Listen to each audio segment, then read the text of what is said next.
فرش التراب يضمني وهو غطاء. بیچاری کئی روز سے دم توڑ رہی ہے، ڈر ہے خبر بد نہ میرے منہ سے نکل جائے. تقدیر تو مبرم نظر آتی ہے ولیکن پیران کلیسا کی دعا ہے کہ یہ ٹل جائے. تو پہلی بات میری ختم ہوئی، عالمی نظام خلافت دنیا کی تقدیر مبرم ہے، ہو کر رہے گی، اس میں کسی صاحب ایمان کو کوئی شک، کوئی شبہ، کوئی ریب نہیں ہونا چاہیے. البتہ اس کا اب دوسرا پہلو کیا ہے، اس کا آغاز کہاں سے ہوگا؟ اب وہ نقطہ کون سا ہوگا، نقطہ آغاز کون سا ہوگا؟ اس میں پہلی بات تو میں نے کہا جو شک کرے گا اس کا پھر ایمان مشکوک ہے. ہوگا، لازماً ہوگا، گلوبل ہوگا، پوری دنیا میں ہوگا. کہاں سے شروع ہوگا اس میں آپ اختلاف کر سکتے ہیں، لیکن مجھے تو دو حدیثیں تو ملی ہیں جن سے یہ اندازہ ہوتا ہے کہ یہ اس مشرقی خطے سے ہوگا، عرب کے مشرق کی جانب کسی ملک سے ہوگا، کسی خطے سے ہوگا. وہ حدیثیں بھی اب آپ پڑھ لیجئے پہلے. پھر میں کہہ رہا ہوں یہ خزانہ ہے جو ہم نے آپ کی خدمت میں پیش کیا ہے، کاش کہ آپ اس کی قدر کر سکیں. یہ حدیثیں آپ کو ازبر ہو جائیں، یاد ہو جائیں، لوح قلب پر نقش ہو جائیں. ہندوستان اور خراسان یعنی موجودہ افغانستان کا ذکر.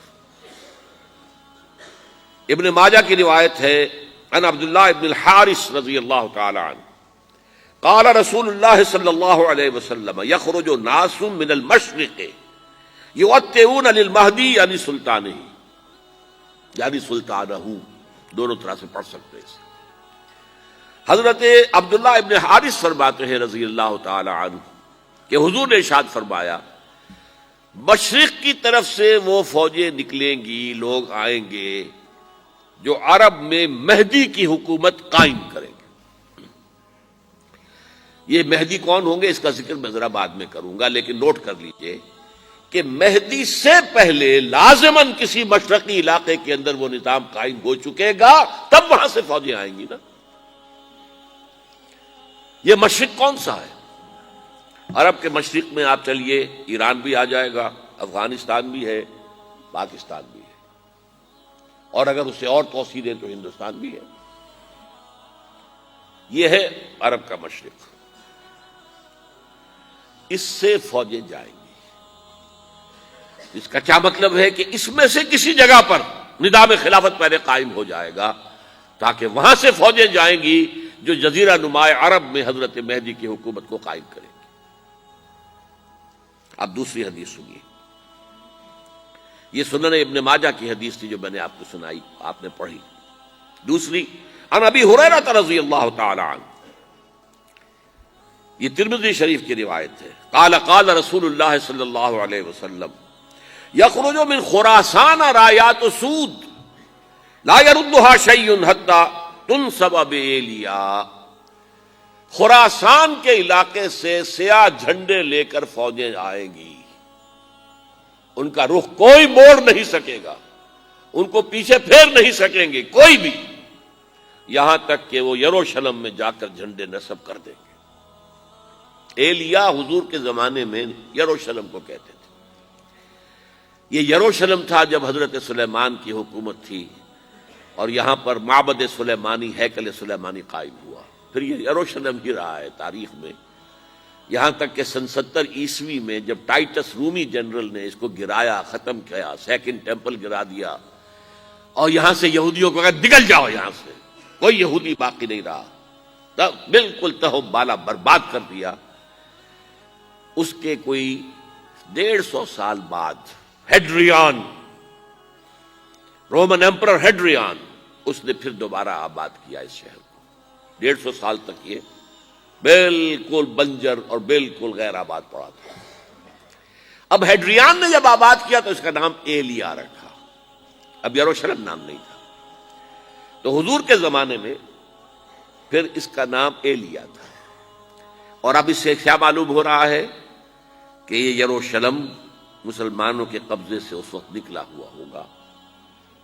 ایک دفعہ پہلے نکلا تھا، سن 1099 عیسوی میں مسلمانوں کے ہاتھ سے نکلا. کروسیڈرز، عیسائیوں نے آ کر اس کو قبضے میں کیا، لاکھوں مسلمانوں کو مارا، قتل کیا. اس کو 1187 عیسوی میں واپس لیا ہے. کس نے لیا ہے؟ صلاح الدین ایوبی. کرد، عرب کھوکھلے ہو چکے تھے، عربوں نے کھویا، واپس نہیں لے سکے. بہت حکومت کر چکے تھے، 400-500 برس کی حکومت کر کے، اور ان کے عیش اور ان کے آرام، اب ان میں جان نہیں تھی کہ وہ واپس لے سکے. واپس لینے والا گرم کرد خون تھا، صلاح الدین ایوبی. تو گویا کہ اب آپ سمجھئے کہ 88 برس تک عیسائیوں کا قبضہ رہا یروشلم پر. اب 1967 میں یہودیوں نے قبضہ کیا ہے، اور اب 38 برس تو ہو گئے، 88 نہیں تو 38 برس تو ہو گئے ہیں. لیکن وہ دور آئے گا کہ اب پھر لیں گے. لینے والے عرب بھی نہیں ہوں گے، خراسان کے علاقے سے فوجیں آئیں گی.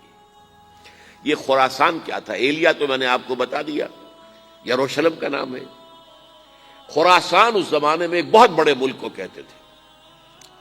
کچھ حصہ پاکستان کا بھی اس میں شامل ہے، کچھ حصہ ایران کا بھی ہے. ایران کے اس حصے کو اب بھی خراسان کہتے ہیں. وہ ایک صوبہ ہے، خراسان ایک صوبہ ہے ایران کا، چھوٹا سا. پاکستان میں خاص طور پر یہ جو علاقہ مالاکنڈ ایجنسی کہلاتی ہے، اس سے اوپر جتنا علاقہ ہے، اور یہ جو واخان کی ایک پٹی آتی ہے اوپر، واخان افغانستان کی ایک پٹی سی دم سی چلی آتی ہے جو جا کر چائنا کی سرحد سے مل جاتی ہے. یہاں سے لے کے یہاں تک یہ جو مالاکنڈ کا وہ درہ ہے اور پہاڑ ہے، یہ بھی خراسان کا حصہ ہے. باقی تقریباً 2/3 آف افغانستان ساؤدرن حصہ نہیں ہے خراسان کا حصہ، یہ سیستان کہلاتا تھا، یہ خراسان نہیں ہے. لیکن یہ کہ اوپر کا 2/3 آف افغانستان، اور اس کے ساتھ یہ جو عرب، جو اب یہ ترک ممالک آزاد ہوئے ہیں سوویت یونین کے ڈسولوشن کے ساتھ، یہ سارا علاقہ کہلاتا ہے خراسان بزرگ، دی گریٹ خراسان.